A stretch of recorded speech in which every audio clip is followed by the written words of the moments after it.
"Is this some kind of joke?" Gunnery Sergeant Miller barked, his voice cutting through the tense silence. He wasn't looking at his Marines. His glare was fixed on the old man standing quietly behind the firing line.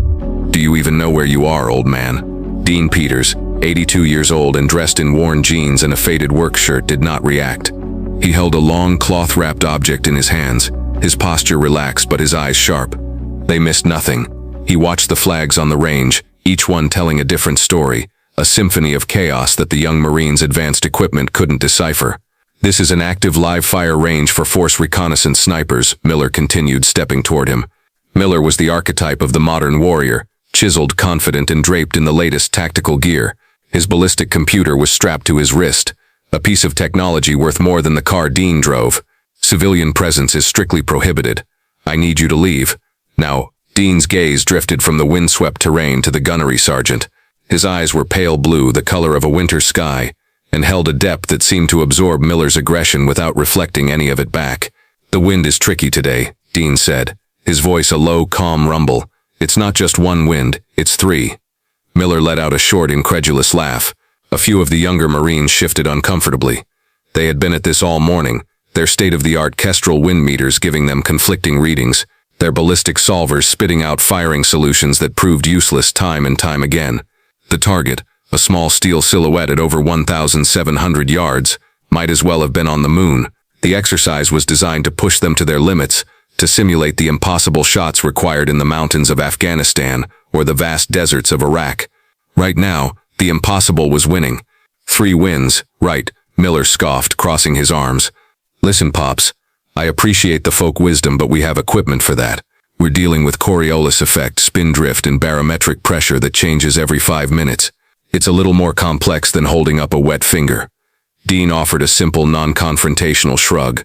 "That computer of yours can't see the thermal updraft coming off those rocks at 1,000 yards, and it can't feel the downdraft from that ravine on the left. The flag at the target is lying to you.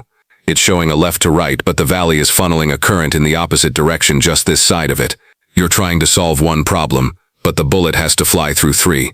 One of the younger Marines, a lance corporal named Evans, lowered his spotting scope. He'd been watching the mirage boil and churn all morning. What the old man said made a strange kind of sense. The heat waves were flowing in different directions at different distances, but he wouldn't dare voice that. Not to Gunny Miller. Miller's face tightened, his professional pride stung. This old groundskeeper, he'd seen him mowing the grass near the barracks, was lecturing him on long-range marksmanship. "And I suppose you could do better?" he challenged, his voice dripping with sarcasm. He gestured at the long, cloth-wrapped object in Dean's hands. "What have you got there, anyway?" "Grandpa's squirrel rifle." Slowly, deliberately, Dean began to unwrap the object. It wasn't a modern tactical rifle with a carbon fiber stock and an adjustable chassis. It was a thing of wood and steel. The walnut stock was dark with age and linseed oil, scarred and dented in a way that spoke of a long, hard life. The action was a familiar bolt-action design, and the scope mounted on top was simple, with none of the complex turrets and reticles of the modern optics on the line. It was an M40, the rifle of a bygone era, a relic. The snipers stared. That rifle was a legend, something they'd only seen in museums or historical photos from the Vietnam War. To see one here, in the hands of this old man, was surreal. Miller let out a disbelieving chuckle. "You cannot be serious. You think that antique can even reach the target, let alone hit it? The barrel on that thing is probably worn smooth." He pointed at the rifle's stock, at a particularly deep gouge near the bolt. "Look at this thing. It belongs in a museum. You're going to hurt yourself." The moment Miller's finger pointed at the worn wooden stock, the shimmering heat of the range dissolved in Dean's mind. The world went green and wet. He was no longer 82 but 19. The air wasn't dry and dusty. It was thick with the suffocating humidity of a Vietnamese jungle, the smell of mud and decay heavy in his lungs. Rain fell in a steady, lukewarm drizzle, plastering his uniform to his skin. He was lying on his belly in a nest of ferns, perfectly still, his heart a slow, steady drum against his ribs. He held the same rifle, its walnut stock slick with rainwater and mud. The gouge Miller had mocked was fresh, a shard of shrapnel from a mortar round that had landed too close just minutes before. Through the simple scope, he watched a small clearing a half-mile away. An enemy machine gunner was setting up, a position that would pin down an entire platoon of his brothers. His breathing was the only thing in the world he could control.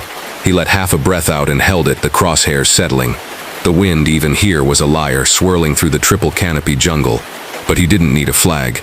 He watched the way the rain slanted, the way a single leaf trembled on a branch. He squeezed the trigger.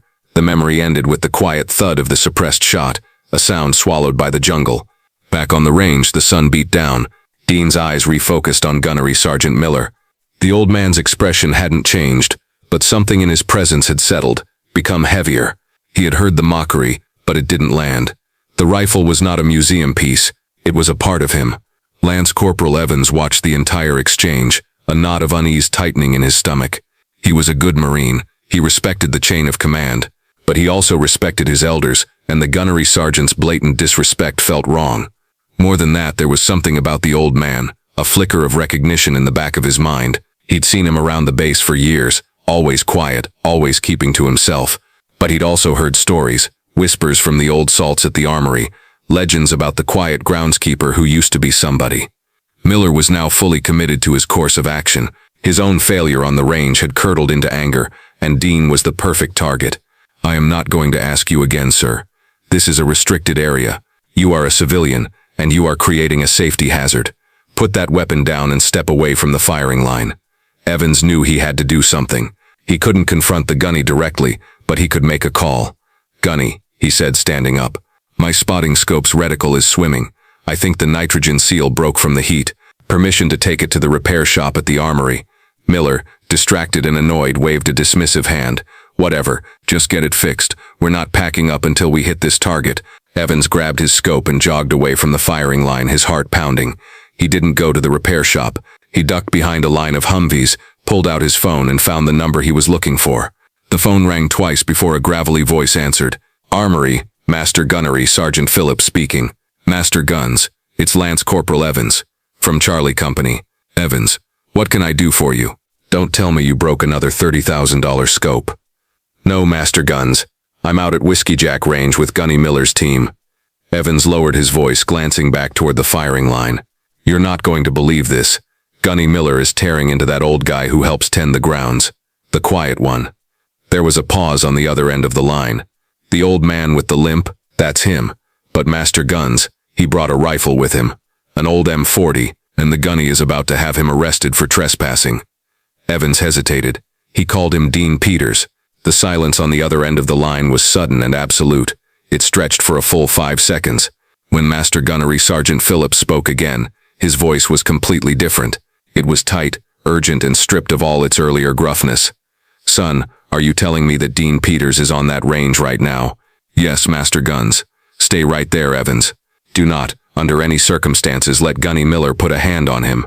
Do whatever you have to do. I'm making a call. Just keep them there." The line went dead. Evans stood behind the Humvee, a new kind of dread creeping up his spine. He had the distinct feeling he had just pulled the pin on a grenade. Colonel Marcus Hayes, the commanding officer of the Marine Raider Training Center, was in the middle of a budget meeting that was making him wish for the relative simplicity of a firefight. His aide, a young captain, knocked and entered without waiting for a response, his face pale. "Sir, I apologize for the interruption, but there's a priority call on your direct line from Master Gunnery Sergeant Phillips at the main armory. He said to tell you it's a Whiskey Jack protocol." Colonel Hayes frowned. There was no such thing as a Whiskey Jack protocol, but he knew Phillips. The Master Guns was a man who had forgotten more about the Marine Corps than most officers ever learned. He didn't engage in hyperbole. Hayes picked up the phone. "This is Hayes." He listened, his posture slowly stiffening, his knuckles turning white where he gripped the receiver. His side of the conversation was short, clipped and escalating in intensity. "What? At Whiskey Jack Range, with Gunny Miller's team. Who is there? Say that name again." There was a long pause. The colonel's eyes widened, a look of profound shock washing over his features. "Are you absolutely certain?" He listened for another moment, then slammed the phone down onto the cradle with a crack that made the captain flinch.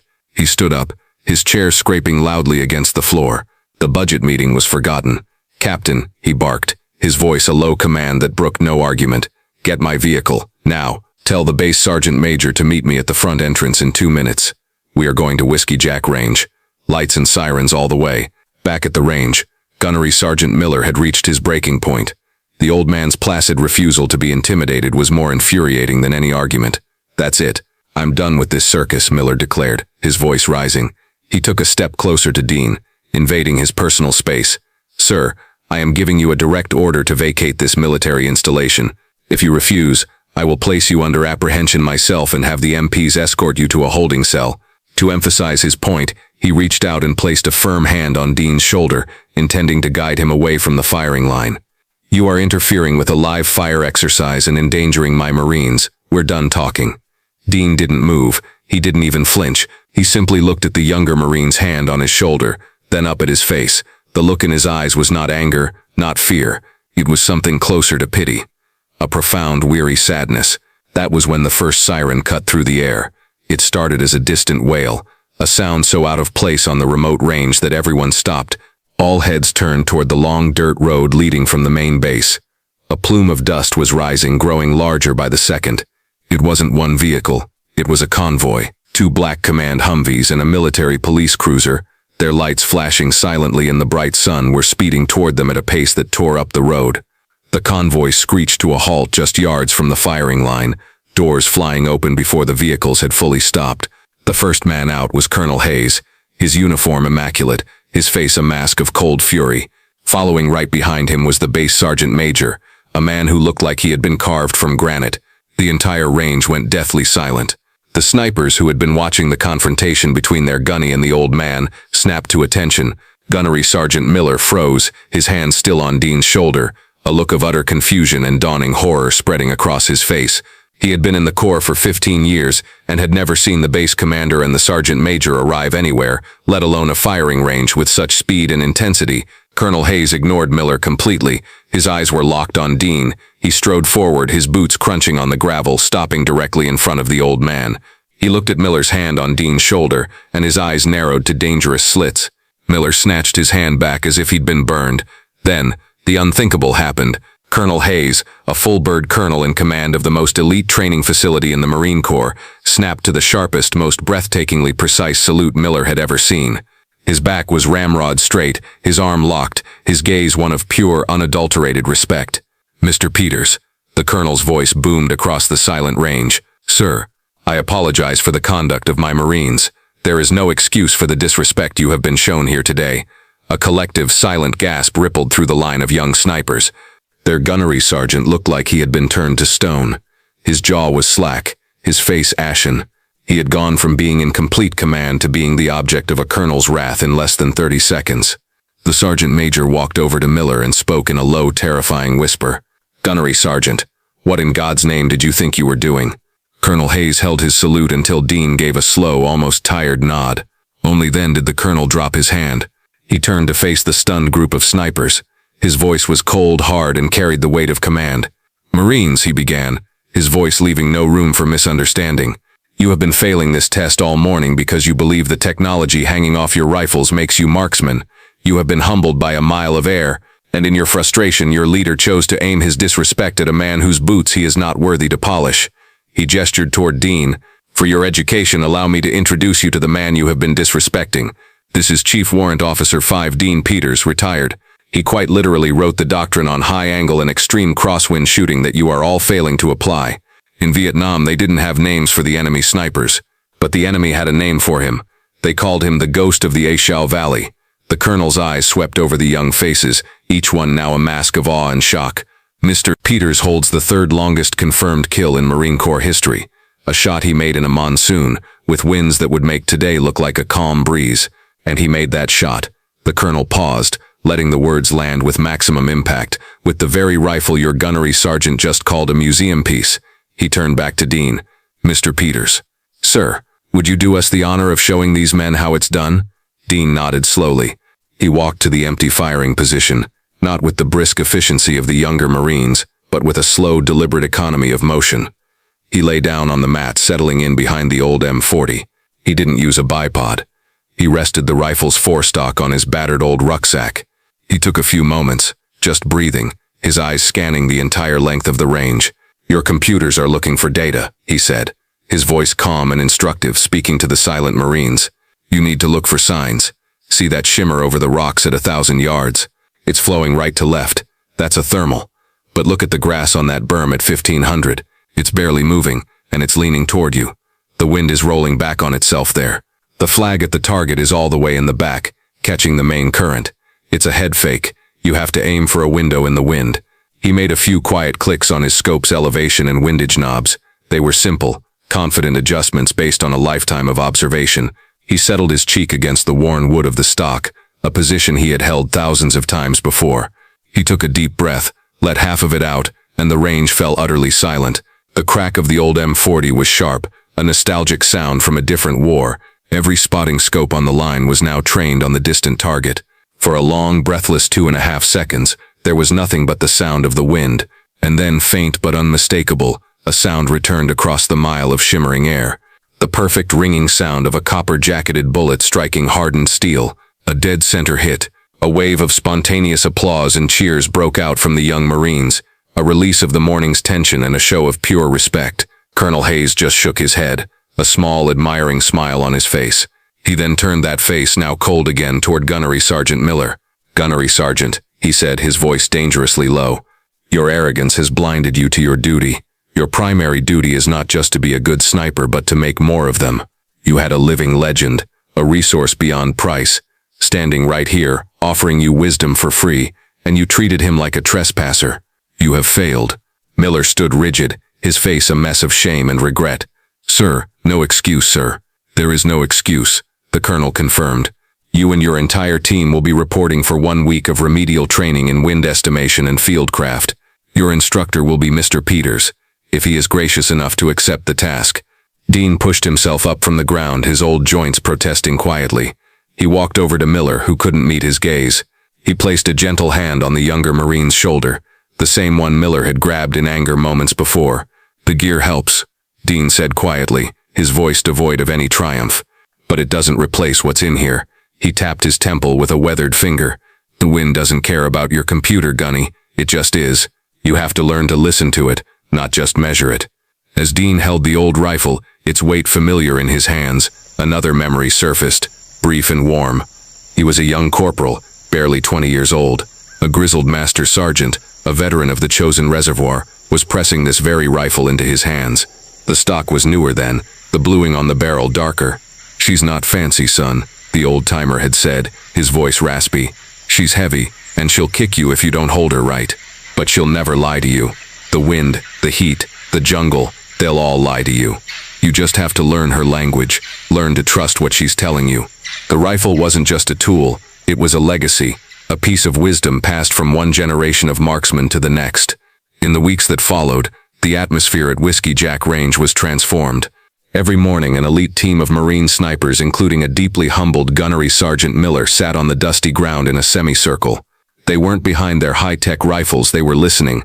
At the center of the circle was Dean Peters, holding a simple blade of grass, explaining how its flutter could tell you more than a $10,000 weather station. He taught them to read mirage not as an obstacle but as a roadmap of the air. He taught them patience, observation, and an intuition that had been bred out of them by an over-reliance on technology. The Marine Corps officially integrated a new section into its advanced sniper curriculum based on his teachings. They called it the Peters Wind Doctrine. About a month later, Miller, wearing civilian clothes on a Saturday afternoon, was in the local hardware store looking for sprinkler parts. He saw a familiar figure in the next aisle studying packets of tomato seeds. It was Dean. Miller took a deep breath and walked over. "Mr. Peters," he said quietly. Dean looked up, a friendly grandfatherly smile on his face. "Gunny, how are those tomatoes of yours doing?" Miller was taken aback. "Sir, saw you planting them last week. You put them too close together. They're going to crowd each other out," Dean said with a wink. He had missed nothing. Miller felt a flush of humility that was no longer painful but cleansing. "Sir, I just wanted to say thank you for everything. You taught me more in that week than I've learned in the last 5 years of my career." Dean just nodded, his smile genuine. He reached out and clapped Miller on the shoulder. "You're a good Marine, son.